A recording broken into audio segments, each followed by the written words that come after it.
नमस्कार साथियों, एक बार फिर से स्वागत है आपका अपना YouTube चैनल साइंस गुरु रवि में। गाइज, जैसा कि आपने थंबनेल और टाइटल में देखा, आज की इस वीडियो में बात करने वाले हैं अर्धसूत्री विभाजन के बारे में। गाइज, आप सभी को पता है कि हम भैया सेल डिवीजन पढ़ रहे थे, तो हेडिंग लगा लेना सेल डिवीजन अर्थात कोशिका विभाजन।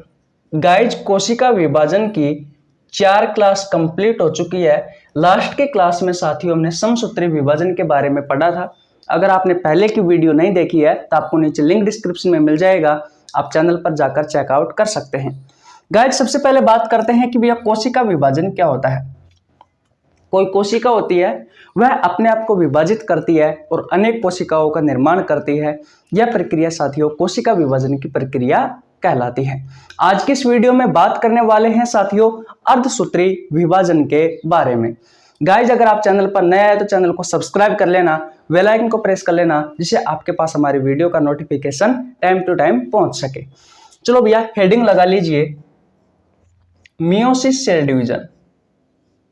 मियोसिस सेल डिवीजन अर्थात अर्धसूत्री कोशिका विभाजन। गाइज, याद रखना, इसको एक अन्य नाम से भी जाना जाता है विषमरूपी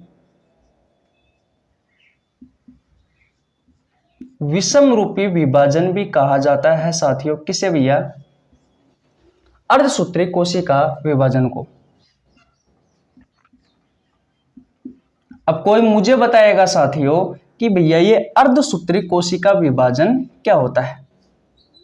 साथियों, यह वह विभाजन होता है जिसमें पुत्री कोशिकाओं में गुणसूत्रों की संख्या पैतृक कोशिका के गुणसूत्रों की संख्या की आधी होती है। साथियों, ऐसा विभाजन क्या कहलाता है भैया? अर्धसूत्री कोशिका विभाजन कहलाता है। तो लिख लीजिए, वह विभाजन जिसमें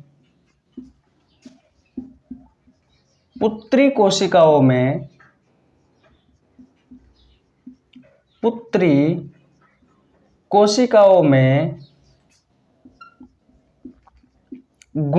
गुणसूत्रों की संख्या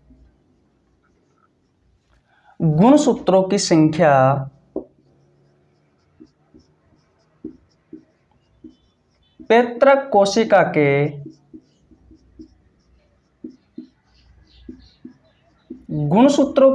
के गुणसूत्रों की संख्या की आधी होती है। जैसे मान लीजिए साथियों, ये कोई कोशिका है। आप सभी को पता है साथियों, जब मैंने असूत्री, समसूत्री और अर्धसूत्री में साथियों मैंने अंतर बताया था, तो मैंने आपको स्पष्ट रूप से कहा था कि भैया अर्धसूत्री कोशिका विभाजन में एक कोशिका विभाजित होती है और भैया 4 कोशिकाओं का निर्माण करती है। ये होती है साथियों पैतृक कोशिका जो विभाजित हुई है, और साथियों जो नई कोशिका बनी है साथियों, ये होती है भैया पुत्री कोशिका। इसमें साथियों गुणसूत्रों की संख्या भैया आधी होती है। अगर इसमें x है साथियों गुणसूत्रों की संख्या, तो इसमें XY2 और भैया XY2, यानी कि इसमें गुणसूत्रों की संख्या साथियों आधी रह जाती है। ये होता है साथियों आपका अर्धसूत्री कोशिका विभाजन। बात क्लियर है? तो आप ये भी लिख सकते हो साथियों कि अर्धसूत्री कोशिका विभाजन में एक कोशिका से 4 नई कोशिकाओं का निर्माण होता है। 4 नई कोशिकाओं का निर्माण होता है। बात सही है? बोलो भैया, बात सही है ना? और देखिए भैया, और हम क्या लिख सकते हैं? अर्धसूत्रीय विभाजन के बारे में और हम क्या लिख सकते हैं साथियों, ये बताओ। बात करते हैं साथियों इसकी खोज की। तो भैया जब मैंने आपको असूत्री, समसूत्री और अर्धसूत्री की खोज के बारे में बताया था साथियों, तो मैंने आपको एक वैज्ञानिक का नाम बताया था कि भैया अर्धसूत्री कोशिका विभाजन की खोज किसने की थी। हर्टविंग नाम का एक वैज्ञानिक था, हर्टविंग, इसने भैया इसकी खोज की। लेकिन साथियों जो मियोसिस जो शब्द है साथियों, ये शब्द किसने दिया था, तो याद रखना 1905 में दो वैज्ञानिक थे, अधिकांश पुस्तकों में ये लिखा हुआ है फार्मर व मूरे।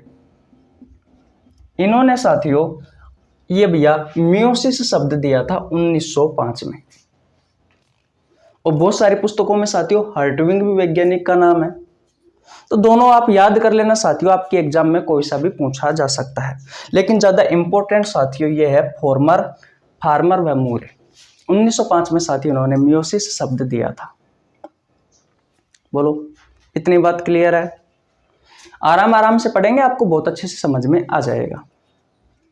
और देखिए साथियों, मैंने आपको बताया था साथियों को जो समसूत्री विभाजन होता है वो हमारे शरीर के निर्माण में सहायक होता है, यानी कि हमारा शरीर का जो निर्माण होता है वो समसूत्री विभाजन से होता है। दैहिक कोशिकाओं में भी साथियों समसूत्री विभाजन होता है।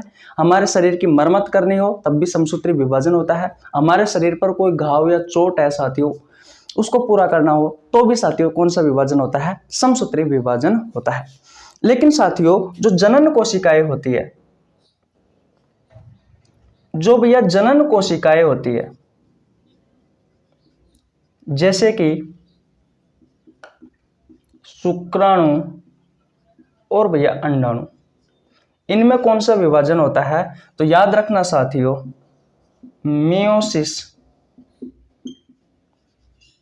सेल डिवीजन होता है, यानी कि अर्धसूत्री कोशिका विभाजन होता है। बोलो बात आपको समझ में आ गई कि अर्धसूत्री विभाजन क्या होता है, इसमें कितनी कोशिकाओं का निर्माण होता है, इसकी खोज किसने की, और साथियों किसमें अर्धसूत्री कोशिका विभाजन होता है। बात क्लियर है भैया? स्क्रीनशॉट नहीं लिया है तो स्क्रीनशॉट ले लीजिए, आगे चलते हैं। मिटा दो भैया, ओके। अब बात करेंगे साथियों कि भैया किस तरीके से कोशिका में अर्धसूत्री विभाजन होता है। तो मैंने आपको विभाजन के साथियों दो चरण पढ़ाए थे। कितने चरण पढ़ाए थे साथियों? दो चरण। कौन कौन से चरण थे साथियों? कमेंट बॉक्स में नाम बताओ।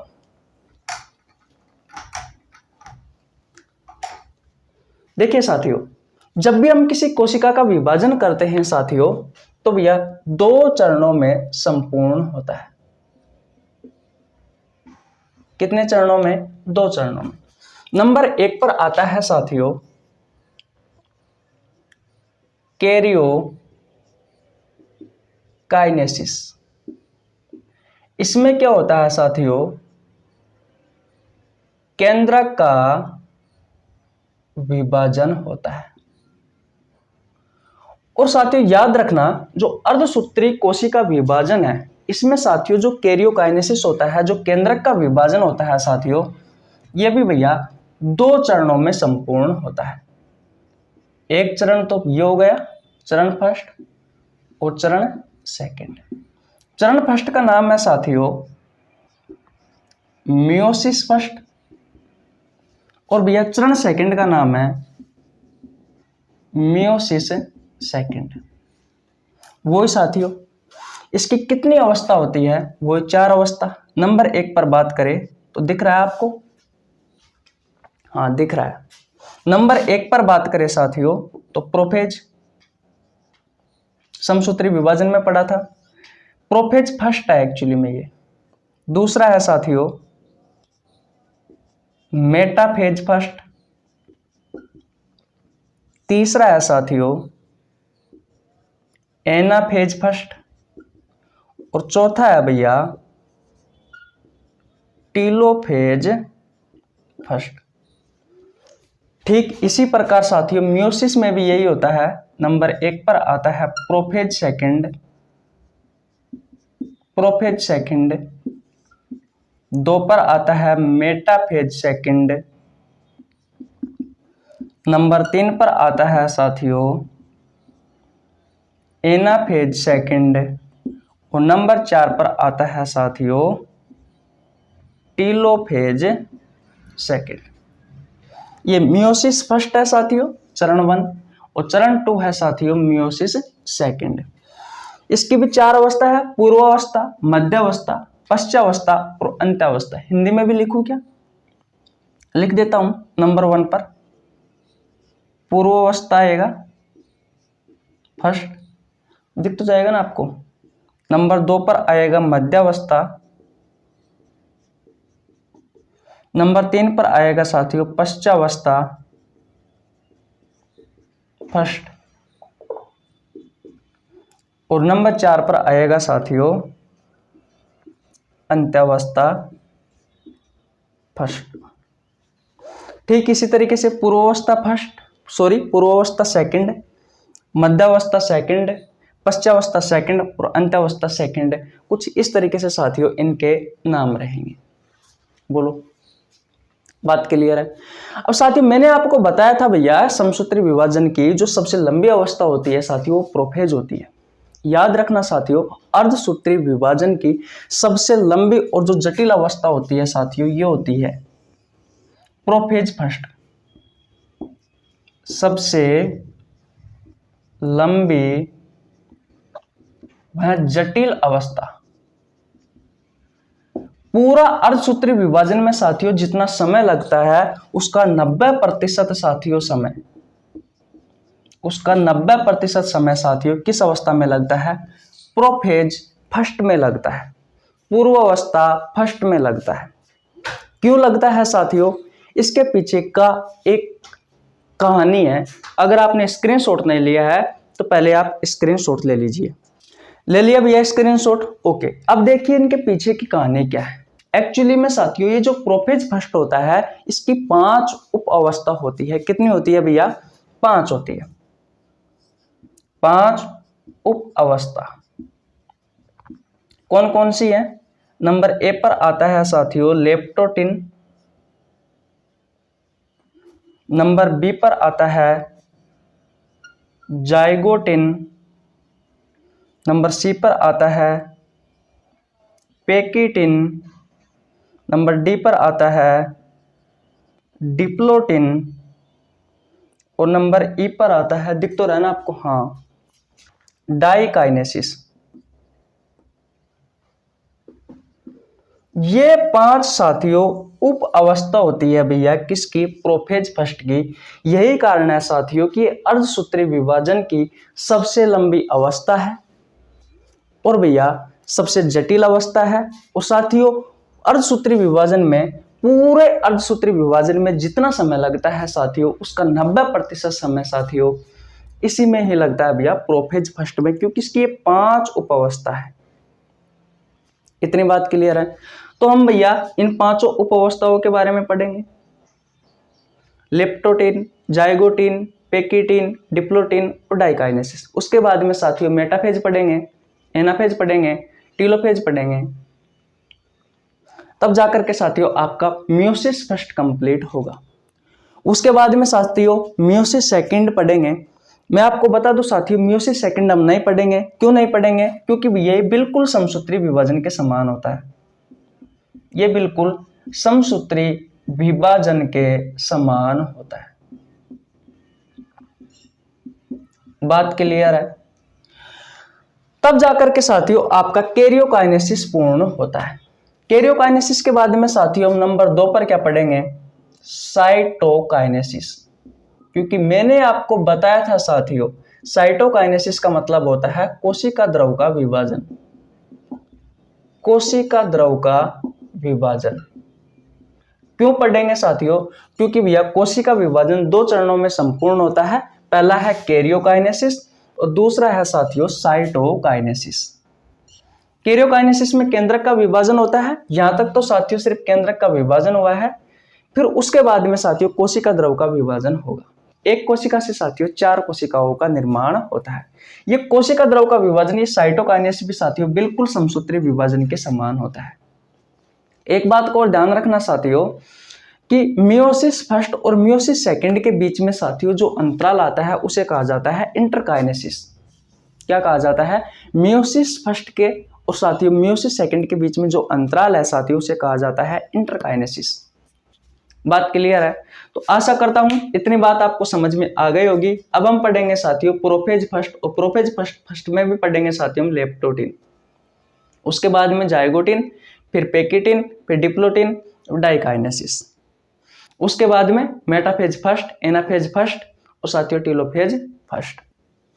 उसके बाद में साथियों ये पढ़ेंगे, ये तो हम नहीं पढ़ेंगे क्योंकि भैया समसूत्री विभाजन के बिल्कुल समान होती है। जिस तरीके से मैंने आपको समसूत्री विभाजन पढ़ाया है सेम टू सेम कहानी साथियों समसूत्री विभाजन के समान ये मियोसिस सेकंड में होती है। साइटोकाइनेसिस में भी साथियों वही होता है, बिल्कुल समसूत्री विभाजन के समान होता है, इसलिए साथियों हम नहीं पढ़ेंगे क्योंकि ये पढ़ेंगे साथियों ये तो यही 1 घंटा में बहुत ज्यादा हो जाएगा। तो अगर आपने स्क्रीनशॉट नहीं लिया तो स्क्रीनशॉट ले लीजिए। बोलो भैया स्क्रीनशॉट ले लिया? मिटा दूं? ओके भैया। ध्यान से समझना साथियों, जितना मैं पढ़ा रहा हूं आपके कॉम्पिटिटिव एग्जाम के लिए साथियों बहुत ही ज्यादा है। एक एक लाइन से क्वेश्चन आता है, मैं साथियों आपको वही लाइन लिखवाने वाला हूं साथियों जो आपसे आपकी प्रतियोगी परीक्षाओं में पूछी जाती है। अब आपको ये लग रहा होगा साथियों कि भैया आप तो छोड़ रहे हो, लेकिन ऐसा नहीं है साथियों। जो आपकी एग्जाम में पूछा जाता है वो सब मैं आपको पढ़ाने वाला हूं, क्योंकि आप सभी को पता है साथियों कि हमारी ये 5वीं क्लास है, 4 क्लास कंप्लीट हो चुकी है। तो साथियों अगर मैं छोड़ना चाहता तो मैं इस टॉपिक को साथियों 2 क्लासों में भी करवा सकता था। सही बात है ना? ओके, तो भैया अब हम आगे चलते हैं। देखिए भैया अब हम पढ़ने वाले हैं प्रोपेज फर्स्ट। कैरियोकाइनेसिस का साथियों जो पहला चरण है उसकी पहली अवस्था है भैया प्रोफेज फर्स्ट, यानी कि पूर्व अवस्था फर्स्ट। और इसको आप सभी को पता है साथियों 5 उप अवस्थाओं में बांटा था। कौन कौन सी है? लेप्टोटिन, जाइगोटिन, और नंबर 3 पर आता है साथियों पेकिटिन, नंबर 4 पर आता है डिप्लोटिन और नंबर 5 पर आता है साथियों डाइकाइनेसिस।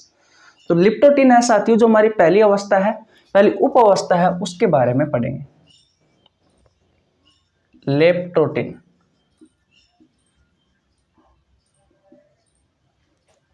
हिंदी में भी लिख लेते हैं साथियों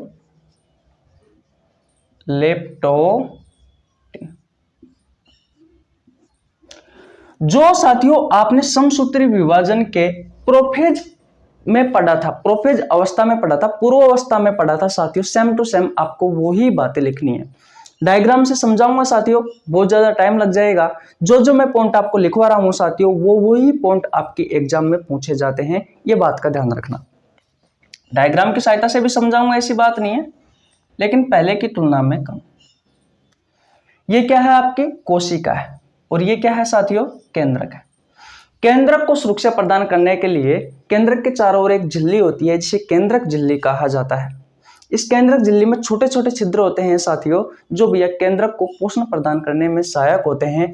तो भैया इस लेप्टोटिन उप अवस्था में क्या होता है, ये जो केंद्रक की झिल्ली होती है साथियों ये भैया धीरे धीरे लुप्त होना स्टार्ट हो जाती है। तो पहला पॉइंट हम लिख लेते हैं कि केंद्रक झिल्ली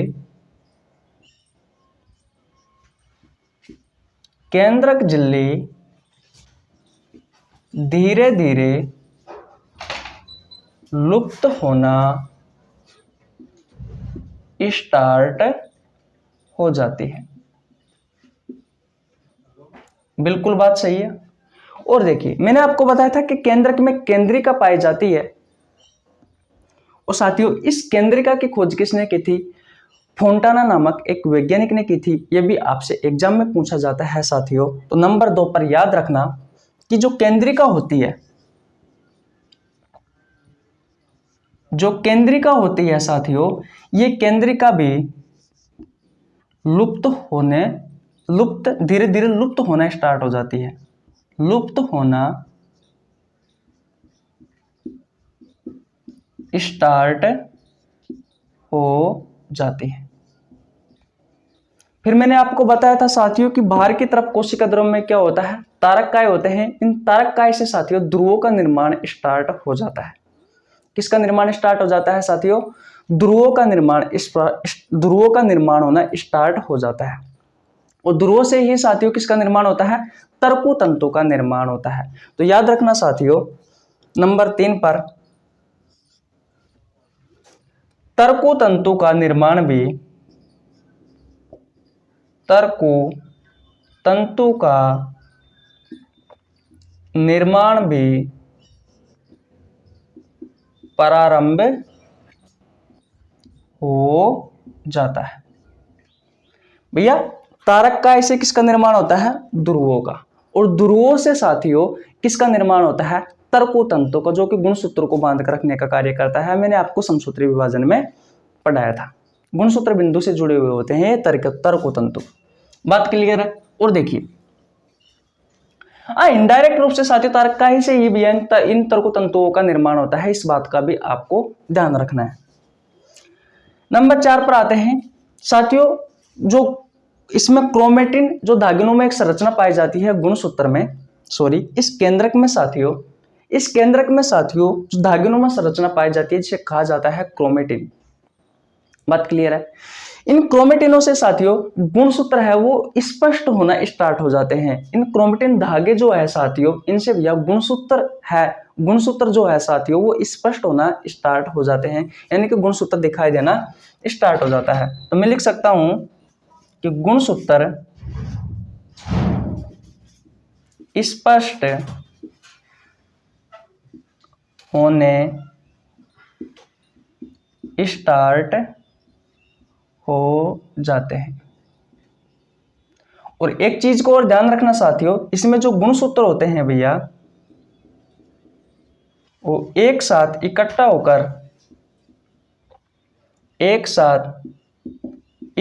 होकर गुलदस्ते के समान संरचना, गुलदस्ते के समान संरचना बना लेते हैं। इस कारण इसे गुलदस्ता अवस्था भी कहा जाता है। बस साथियों आपको लेप्टोटिन में इतना ही याद रखना है। पहला पॉइंट याद रखना है, केंद्रक झिल्ली धीरे धीरे लुप्त होना स्टार्ट हो जाती है। दूसरा पॉइंट याद रखना है, केंद्रिका भी लुप्त होना स्टार्ट हो जाती है। तरकु तंतु का निर्माण प्रारंभ हो जाता है। तरकु तंतु का निर्माण किससे होता है साथियों? तारक काय से होता है। गुणसूत्र स्पष्ट होना स्टार्ट हो जाते हैं। आपको पता है साथियों केंद्रक में सर्वप्रथम में जब कोशिका का विभाजन प्रारंभ होता है उससे पहले साथियों धागों के रूप में एक संरचना पाई जाती है, इसे क्रोमेटिन कहा जाता है। तो भैया जो गुणसूत्र होते हैं वो क्रोमेटिन के रूप में होते हैं। तो क्रोमेटिन से साथियों दो भुजा वाले गुणसूत्रों का सबसे पहले निर्माण होता है, जो आपको स्पष्ट रूप से दिखाई नहीं देता, लेकिन हाँ हम कह सकते हैं कि भैया इसमें हम गुणसूत्र स्पष्ट हो जाते हैं, यानी कि गुणसूत्र बनने स्टार्ट हो जाते हैं। बात क्लियर है? गुणसूत्र साथियों एक साथ इकट्ठा होकर गुलदस्ते के समान संरचना बना लेते हैं, कुछ इस तरीके से साथियों, इस तरीके से साथियों इसमें संरचना बना लेते हैं। इस कारण भैया इसे कहा जाता है गुलदस्ता अवस्था। तो आपसे आपके एग्जाम में क्वेश्चन पूछा जा सकता है कि निम्न में से गुलदस्ता अवस्था किस अवस्था को कहा जाता है? तो याद रखना साथियों लेप्टोटिन को कहा जाता है। बोलो भैया याद है? ओके, अब पढ़ते हैं साथियों हम जाइगोटिन।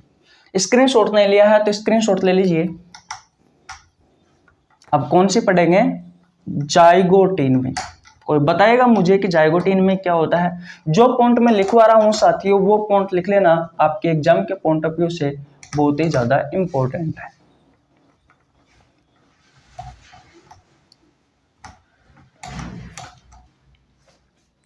देखिए भैया अब बात करते हैं हम जाइगोटिन की। किसकी भैया? नंबर 2 पर जाइगोटिन।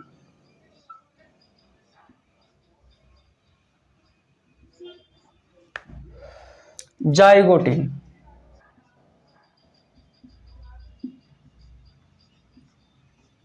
साथियों इस अवस्था को सिनेप्टोटीन अवस्था भी कहा जाता है। इस अवस्था को क्या कहा जाता है? सिनेप्टोटीन अवस्था। सिनेप्टोटीन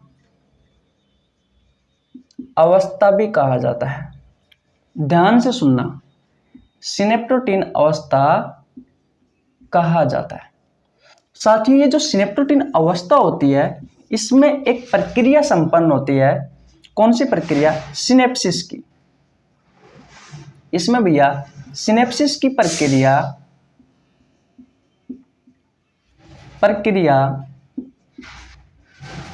संपन्न होती है।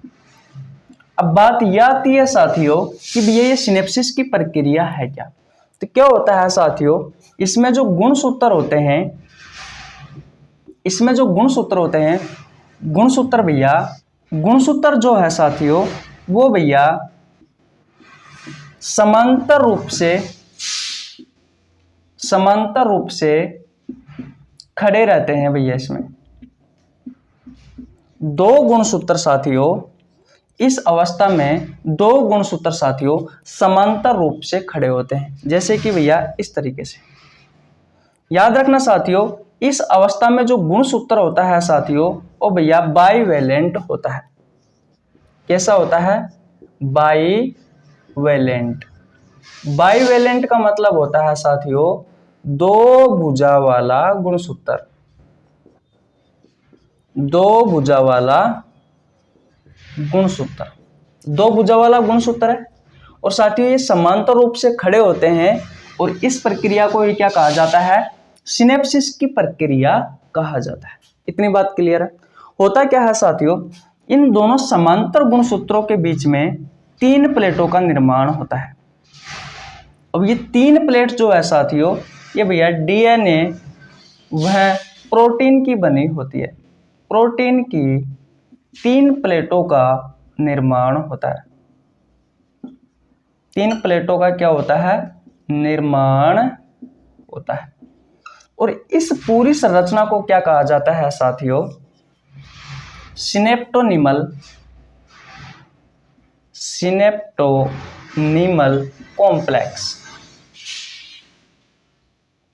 कॉम्प्लेक्स कहा जाता है।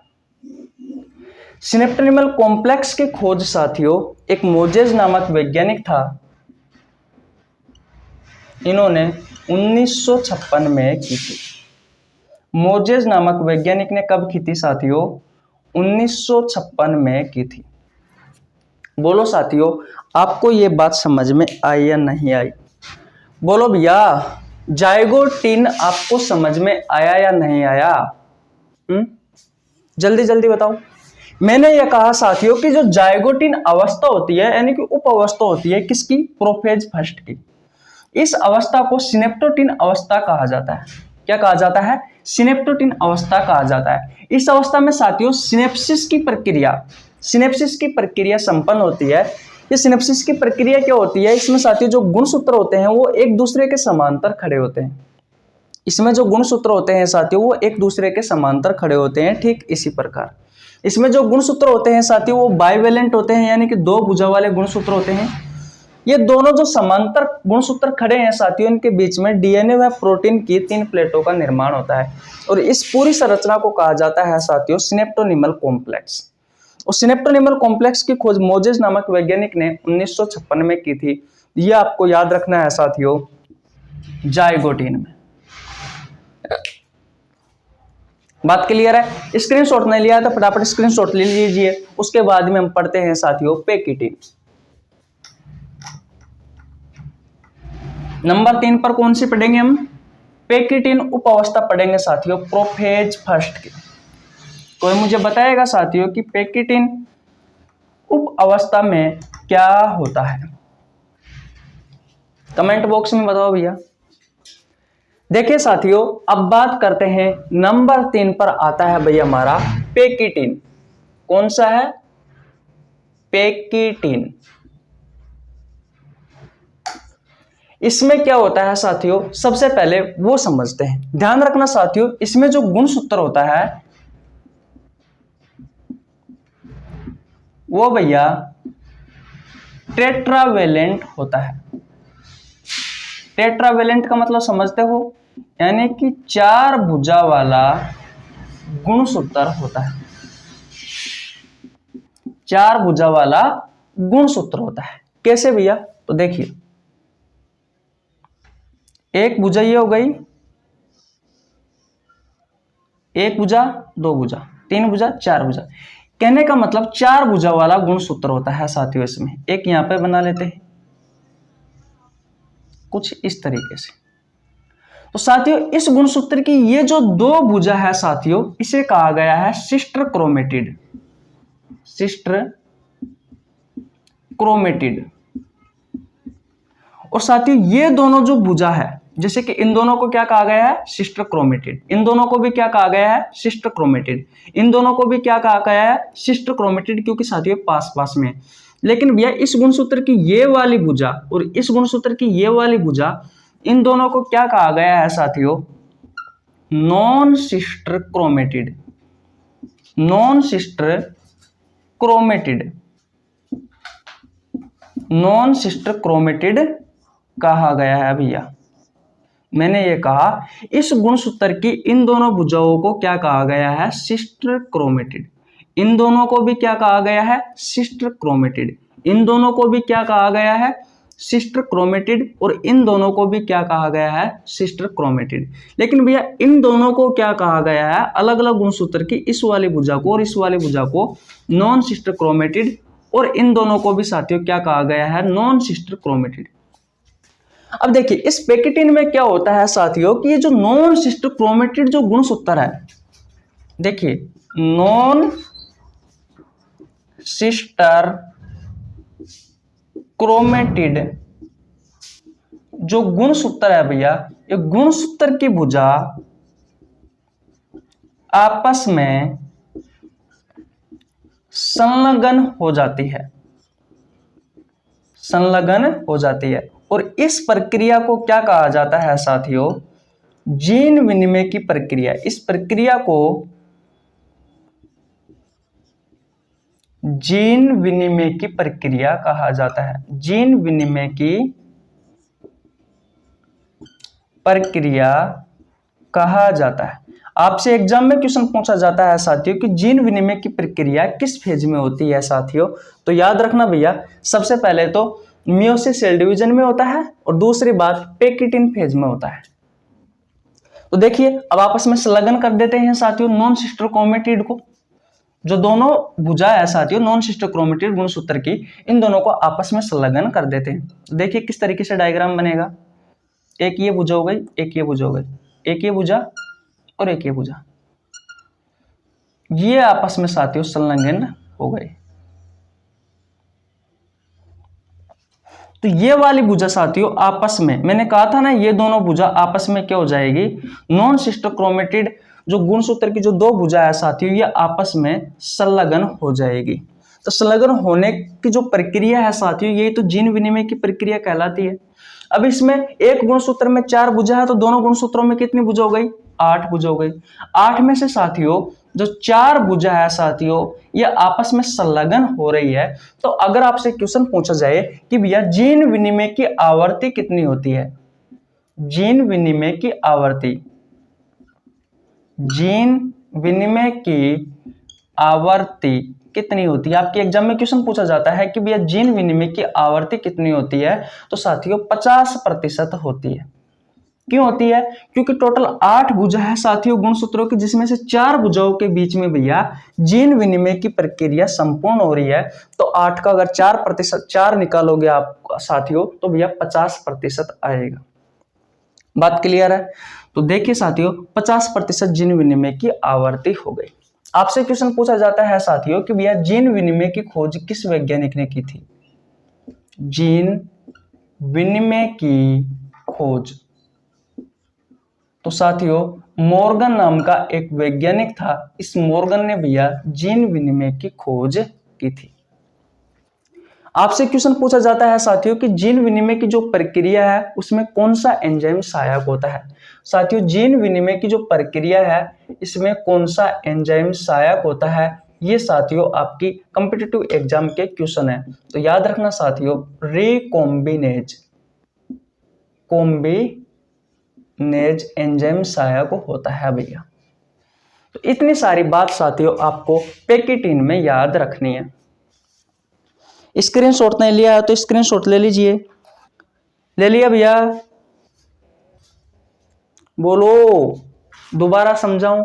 मैंने सर्वप्रथम आपको यह बताया कि जो पेकिटीन उप अवस्था है साथियों प्रोफेज फर्स्ट की, इसमें जो गुणसूत्र होते हैं साथियों वो टेट्रावेलेंट होते हैं, यानी कि 4 भुजा वाला गुणसूत्र होता है। ये 4 भुजा हो गई इस गुणसूत्र की भी 4 भुजा। ये इस गुणसूत्र की ये जो 2 भुजा है जो आपस में पास पास है साथियों, इसे कहा जाता है सिस्टर क्रोमेटिड। जैसे कि ये दोनों पास पास है तो इसे भी कहा गया है सिस्टर क्रोमेटिड। ये दोनों पास पास है, इसे भी कहा गया है सिस्टर क्रोमेटिड। ये दोनों पास पास है, इसको भी कहा गया है साथियों सिस्टर क्रोमेटिड। बात क्लियर है? ये दोनों दूर दूर है तो इसे कहा गया है नॉन सिस्टर क्रोमेटिड। तो इसमें क्या होता है, जो नॉन सिस्टर क्रोमेटिड है ये आपस में संलग्न हो जाएगी। संलग्न होने की जो प्रक्रिया है साथियों जिन विनिमय की प्रक्रिया कहलाती है। जैसे कि ये हो गई, अब 8 भुजा, 8 में से 4 भुजा आपस में संलग्न हो रही है तो जिन विनिमय की आवृत्ति कितनी आएगी? 50%। क्योंकि आप निकालोगे साथियों तो कितना आएगा भाई? 8 है टोटल, 4 भुजाओं के बीच में संलग्न हो रहा है तो 50% के बीच में संलग्न हो रहा है तो जिन विनिमय की आवृत्ति कितनी आ जाएगी? 50%। जिन विनिमय की खोज मॉर्गन ने की थी, शब्द भी साथियों मॉर्गन ने दिया था, और इसमें एंजाइम पाया जाता है वो रिकॉम्बिनेज पाया जाता है। स्क्रीनशॉट नहीं लिया तो स्क्रीनशॉट ले लीजिए। आगे बढ़ते हैं, अब मिटा दूं भैया? ओके। अब पढ़ते हैं साथियों हम अगली उप अवस्था प्रोफेज फर्स्ट की। कौन सी है भैया? कमेंट बॉक्स में बताओ। तो है डिप्लोटीन। डिप्लोटीन के बारे में पढ़ते हैं। नंबर 4 पर आता है साथियों डिप्लोटीन, प्रोफेज फर्स्ट की उप अवस्था। ध्यान रखना साथियों, जो प्रोफेज फर्स्ट है ये अर्धसूत्री कोशिका विभाजन की सबसे लंबी व जटिल अवस्था है, और इसमें साथियों जो समय लगता है भैया वो कितना लगता है? तो याद रखना साथियों, इसमें समय लगता है भैया पूरा अर्धसूत्री कोशिका विभाजन का 90%।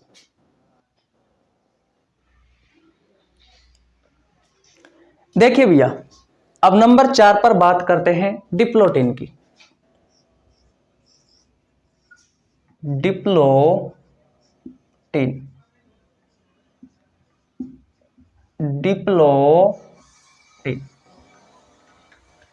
इसमें क्या होता है साथियों? उपांति भवन की प्रक्रिया, उपांति भवन की प्रक्रिया प्रारंभ हो जाती है। अब भैया आप कहोगे कि हमें तो उपांति भवन की प्रक्रिया क्या होती है ये बताओ। देखिए, लास्ट में हमने देखा था साथियों नंबर 3 पर पेकिटीन में कि जो गुणसूत्र है साथियों वो आपस में संलग्न हो गए थे। गुणसूत्र की 4 भुजा आपस में संलग्न हो गई थी कुछ इस तरीके से।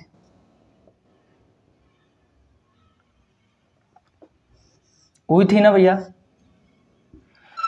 उपांति भवन की प्रक्रिया क्या होती है साथियों कि ये जो आपस में संलग्न हुए थे साथियों, ये गुणसूत्रों के बीच में प्रतिकर्षण होता है। इसमें गुणसूत्रों के बीच में प्रतिकर्षण होता है। क्या होता है साथियों? प्रतिकर्षण होता है। अर्थात इसका मतलब क्या है? अर्थात यह है साथियों कि जो गुणसूत्र है वो भैया एक दूसरे से दूर जाएंगे, एक दूसरे से दूर जाते हैं। यानी कि साथियों ये जो आपस में संलग्न गुणसूत्रों की भुजा थी साथियों नॉन सिस्टर क्रोमेटिड की, जब इनके बीच में प्रतिकर्षण की प्रक्रिया होती है। मैंने आपको आवेश का नियम पढ़ाया था, तब मैंने आपको बताया था कि प्रतिकर्षण का मतलब होता है एक दूसरे से दूर जाना। तो अब क्या होता है साथियों, गुणसूत्र है जो आपस में चिपके हुए थे, संलग्न थे, ये एक दूसरे से दूर जाएंगे, और ये प्रक्रिया ही साथियों उपांति भवन की प्रक्रिया कहलाती है। जब साथियों एक दूसरे से दूर जाएंगे तो जो क्रोमेटिड्स होते हैं, जो क्रोमेटिड्स होते हैं साथियों, इस क्रोमेटिड्स के खंडों के बीच में, इस क्रोमेटिड्स के जो खंड है साथियों, इन खंडों के बीच में क्या होता है साथियों, आदान प्रदान होता है, आदान प्रदान होता है। इन खंडों के बीच में क्या होता है साथियों, आदान प्रदान होता है। और आदान प्रदान होने की ये जो प्रक्रिया है साथियों, ये क्या कहलाती है, क्रॉसिंग ओवर प्रक्रिया, क्रॉसिंग ओवर की प्रक्रिया कहलाती है। और इस क्रॉसिंग ओवर की प्रक्रिया के कारण ही साथियों जो संतान होती है वो भैया माता पिता से भिन्न होती है, माता पिता से अलग होती है। पेन में साई भर लेता हूं, यही होता है साथियों डिप्लोटिन उप अवस्था। गुणसूत्रों के बीच में प्रतिकर्षण होगा, एक दूसरे से जाएंगे, यही होता है साथियों उपांति भवन की प्रक्रिया।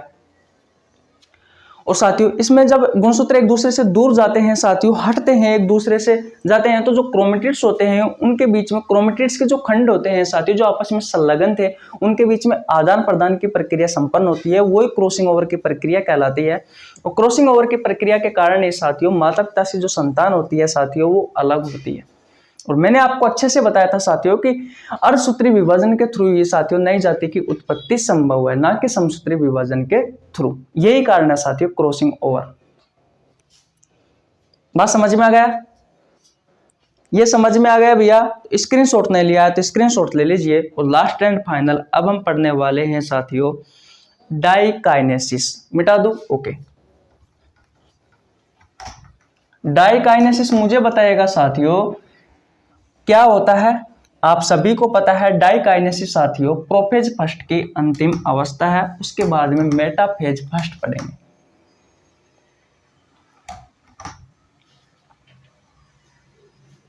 पेन में साई भर लेता हूं, 2 मिनट रुकिए। देखिए भैया नंबर 5 पर पढ़ते हैं साथियों हम डाइकाइनेसिस की प्रक्रिया, जो कि साथियों जो आपका प्रोफेज फर्स्ट है इसकी अंतिम उप अवस्था है डाइकाइनेसिस।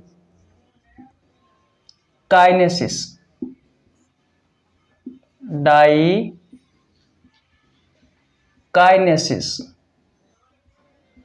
इसमें क्या होता है साथियों, जो गुणसूत्र दूर हो रहे थे यानी कि उपांति भवन की जो प्रक्रिया है, उपांति भवन की प्रक्रिया पूर्ण हो जाती है, प्रक्रिया पूर्ण हो जाती है।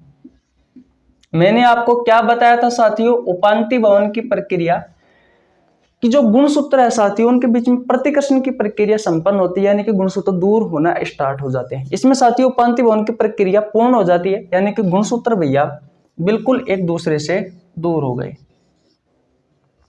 कुछ इस तरीके से। यहां पर आपस में मिले थे साथियों क्रोमेटिड के खंड, तो ये मैंने अलग से दर्शा दिया। उपांति भवन की प्रक्रिया पूर्ण हो जाती है, इसका मतलब यह है साथियों, अर्थात लिख देता हूं कि गुणसूत्र एक दूसरे से बिल्कुल दूर हो जाते हैं, बिल्कुल दूर हो जाते हैं। याद रखना साथियों इस अवस्था में क्या होता है, जो केंद्रक कला है यानी कि केंद्रक झिल्ली है वो पूर्णतः लुप्त हो जाती है, पूर्णतः लुप्त हो जाती है। और साथियों जो केंद्रिका है वो केंद्रिका भी साथियों पूर्णतः लुप्त हो जाती है। लेप्टोटीन में साथियों धीरे धीरे लुप्त हो रही थी, लेकिन इसमें भैया पूर्णतः लुप्त हो जाती है, किसमें, डाइकाइनेसिस में। उपांति भवन की प्रक्रिया पूर्ण हो जाती है, इस बात का भी आपको ध्यान रखना है। यही पढ़ना था साथियों अब आपको। अब यहां से आगे देखते हैं साथियों और क्या होता है। अब हम पढ़ेंगे साथियों मेटाफेज फर्स्ट, मेटाफेज फर्स्ट। तो अगर आपने स्क्रीनशॉट नहीं लिया है तो स्क्रीनशॉट ले लीजिए। ले लिया भैया, ओके। कुछ नहीं है, उपांति भवन की प्रक्रिया पूर्ण हो गई है, इन गुणसूत्र एक दूसरे से बिल्कुल अलग हो गए हैं, केंद्रक कला पूर्ण रूप से लुप्त हो जाती है, केंद्रिका पूर्ण रूप से लुप्त हो जाती है। अब ये साथियों जो गुणसूत्र है भैया ये कोशिका द्रव में आ गए हैं। अब किसका निर्माण होगा, वो तर्कतंतु का निर्माण, मेटाफेज प्लेट आएगी मेटाफेज में, तो है कि नहीं है। तो ओके देखते हैं भैया मेटाफेज। अब स्क्रीनशॉट आपने ले लिया होगा। अब पढ़ते हैं साथियों भैया, प्रोफेज हमारा फर्स्ट पूर्ण हो चुका है, मेटाफेज फर्स्ट के बारे में पढ़ते हैं।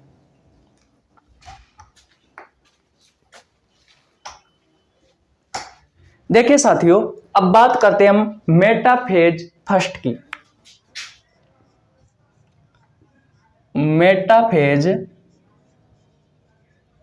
फर्स्ट यानी कि मध्यावस्था फर्स्ट। इसमें क्या होता है साथियों, गुणसूत्र किस तरीके से थे,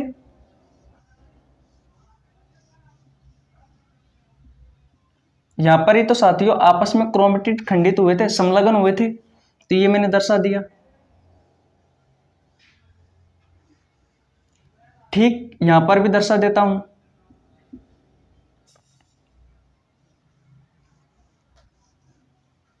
ये यहां पे साथियों गुणसूत्र संलग्न हुआ था, एक ये दर्शा दिया और एक साथियों ये दर्शा दिया। तो इस अवस्था में क्या होता है साथियों, जो ध्रुव है, ध्रुवों का निर्माण पूर्ण हो जाता है। ध्रुवों से साथियों ये जो गुणसूत्र बिंदु है, इससे कौन जुड़ा हुआ होता है, तरकु तंतु जुड़ा हुआ होता है। ये हो गए साथियों ध्रुव, ये हो गया तरकु तंतु, और ध्रुवों से ध्रुवों तक कौन होता है, ये हो गया सहायक तंतु, और साथियों बिल्कुल मध्य में साथियों किस प्लेट का निर्माण होता है, मेटाफेज प्लेट का निर्माण होता है। मेटाफेज प्लेट का निर्माण होता है। साथियों सब मैंने आपको किस में पढ़ा दिए, ये भैया मैंने आपको समसूत्री विभाजन में अच्छे से पढ़ा दिया। नंबर 1 पर पॉइंट लिखते हैं, ध्रुवों का निर्माण पूर्ण हो जाता है। ध्रुवों का निर्माण पूर्ण हो जाता है। साथियों ध्रुवों से गुणसूत्र बिंदु तक जो ये नलीनुमा संरचना आपको दिखाई दे रही है साथियों, ये होती है तरकु तंतु, और ये ध्रुवों से ध्रुवों तक ये जो संरचना आपको दिखाई दे रही है, ये होता है सहायक तंतु। तो इसका निर्माण भी पूर्ण हो जाता है। तरकु तंतु और सहायक तंतु का निर्माण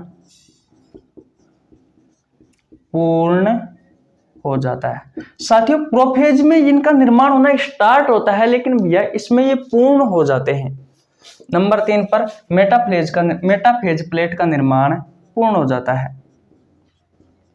मेटाफेज प्लेट का निर्माण पूर्ण हो जाता है। ये मेटाफेज प्लेट है साथियों, ये गुणसूत्र बिंदु के बीचों बीच से होकर के गुजरती है। बात क्लियर है। ये होता है साथियों आपका मेटाफेज फर्स्ट। बोलो भैया समझ में आ गया, जल्दी जल्दी बोलो। समझ में आ गया हो तो स्क्रीनशॉट ले लीजिए। अब बात करते हैं साथियों एनाफेज के बारे में। किसके बारे में साथियों, एनाफेज में।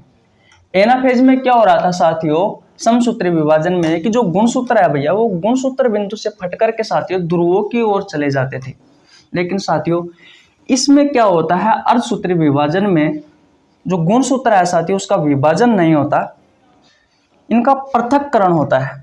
देखिए किस तरीके से, देखिए साथियों अब बात करते हैं हम एनाफेज फर्स्ट की। एनाफेज फर्स्ट की,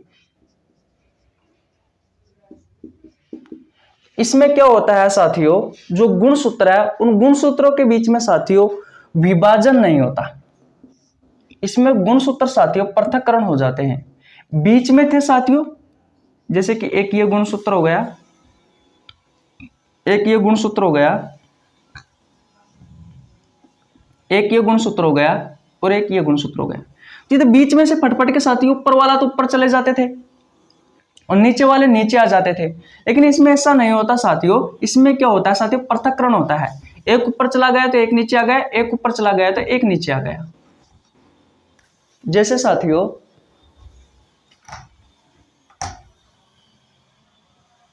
एक ऊपर चला गया तो एक नीचे आ गया, एक ऊपर चला गया, एक नीचे आ गया। अब ये दोनों मिलकर के साथियों एक केंद्रक का निर्माण कर लेंगे और ये दोनों मिलकर के एक केंद्रक का निर्माण करेंगे, तो दो केंद्रक बन जाएंगे साथियों यहां से। लेकिन इसमें तो साथियों आपको ये नहीं दिखा ना,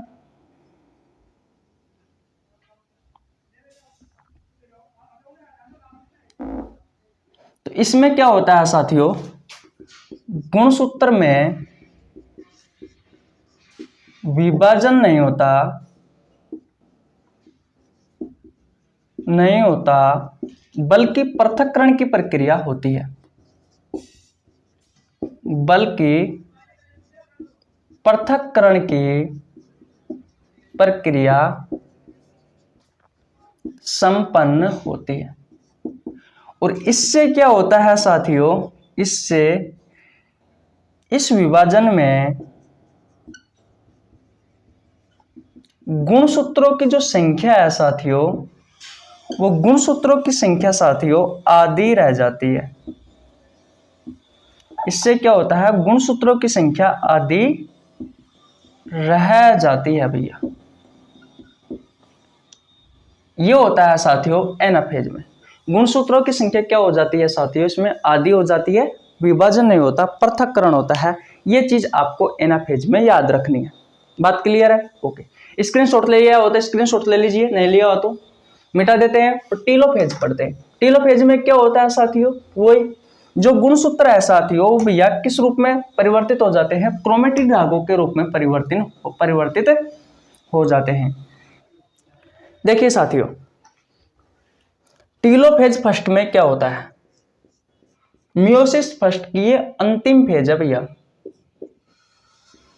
टीलोफेज फर्स्ट, इसमें क्या होता है साथियों, नंबर 1 पर आप लिखोगे कि जो गुणसूत्र है वो भैया क्रोमेटिन धागों के रूप में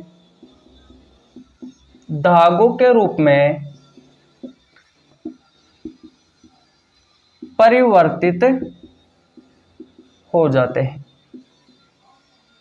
नंबर 2 पर आपका जो केंद्रक कला है यानी कि केंद्रक झिल्ली है, वह जो केंद्रिका है साथियों, जो केंद्रक में होती है, इसका निर्माण पूर्ण हो जाता है। इसका निर्माण पूर्ण हो जाता है। और नंबर 3 पर साथियों इसमें भैया दो केंद्रकों का निर्माण हो जाता है। तो मैं लिख देता हूं कि पुत्री केंद्रकों का निर्माण पूर्ण हो जाता है। डायग्राम बना लीजिए। ये क्या हो गई साथियों, केंद्रक की झिल्ली हो गई, ये केंद्रिका बना दी, और ये साथियों क्रोमेटिन हो गए जो गुणसूत्रों के बने थे शुरुआत में। कुछ इस तरीके से साथियों क्या होता है भैया, टीलोफेज होता है। जो गुणसूत्र है साथियों क्रोमेटिन धागों के रूप में परिवर्तित हो जाते हैं। अलग अलग केंद्रों पर साथियों क्या आ जाती है, केंद्रक झिल्ली आ जाती है, केंद्रिका का निर्माण हो जाता है और पुत्री केंद्रिकाओं का निर्माण हो जाता है दो का। अब बात आती है साथियों मियोसिस सेकंड की, जो मैंने आपको शुरुआत में बताया था कि भाई मियोसिस फर्स्ट तो आपका पूर्ण हो गया है यहां तक। अब आती है मियोसिस सेकंड। तो इसमें क्या होता है साथियों, prophase second, metaphase second, anaphase second और टीलोफेज सेकंड आता है। वो साथियों बिल्कुल साथियों किसके समान होता है, ये समसूत्री विभाजन के समान होता है। तो आपके एग्जाम में ऐसे इतने क्वेश्चन भी नहीं पूछे जाते और बिल्कुल समसूत्री विभाजन के समान होता है, तो इसलिए हम इसे नहीं पढ़ेंगे। एक बात को ध्यान रखना साथियों कि जो मियोसिस फर्स्ट है साथियों, यानी कि अर्धसूत्रण फर्स्ट और अर्धसूत्रण सेकंड के बीच में साथियों जो गैप है इसे कहा जाता है इंटरकाइनेसिस। इंटरकाइनेसिस कहा जाता है। यह भी आपसे आपके एग्जाम में पूछा जा सकता है। तो साथियों ये तो गया पूरा कैरियोकाइनेसिस यानी केंद्रक का विभाजन। यहां पर दो केंद्रक बने। अब साथियों मियोसिस सेकंड में 2 के 4 बन जाएंगे, बस प्रोसेस वही है। बात क्लियर है? तब जाकर के साथ आप कहते हो कि भैया एक कोशिका से अर्धसूत्री कोशिका विभाजन में क्या होता है, चार कोशिकाओं का निर्माण होता है, क्योंकि दो केंद्रक तो बन गए, दो कोशिकाओं का निर्माण तो ये हो गया, अब 2 से 4 को हो जाएगा। बात क्लियर है? उसके बाद में बात आती है साथियों साइटोकाइनेसिस की।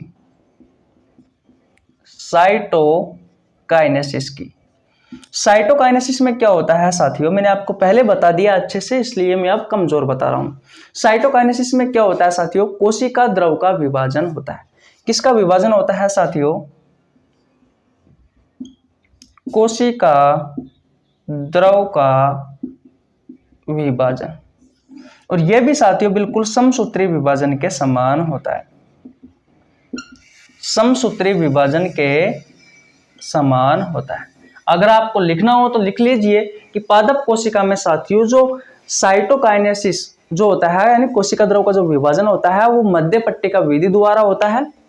और साथियों जंतु कोशिका में साथियों जो विभाजन होता है कोशिका द्रव का, वो खांच विधि द्वारा होता है।